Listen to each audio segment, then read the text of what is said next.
year ago, nandito tayo for groundbreaking ceremony. And right now, gaganapin na natin ang turnover ceremony.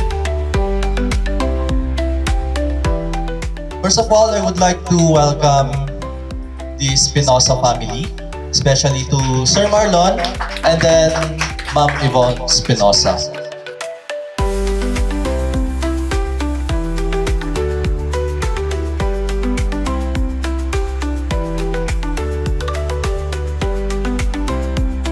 In behalf of Homex Builders Corporation, nagpapasalamat kami at the same time, congratulate po namin kayo and welcome namin kayo sa bago niyong bahay.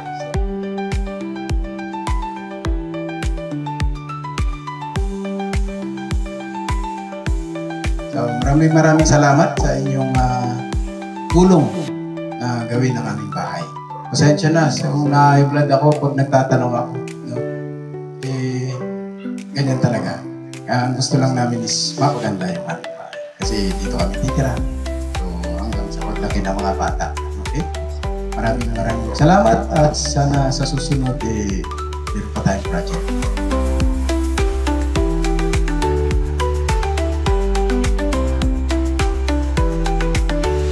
We are happy kasi lahat ng mga concerns or mga gusto naming ipagawa sa kanila na-a-address naman yun. So far, maganda naman yung kanilang gawa. We're satisfied. Okay. Once again, here in Homex Builders Corporation, our client's success is our success. Thank you, Homex Builders Corp.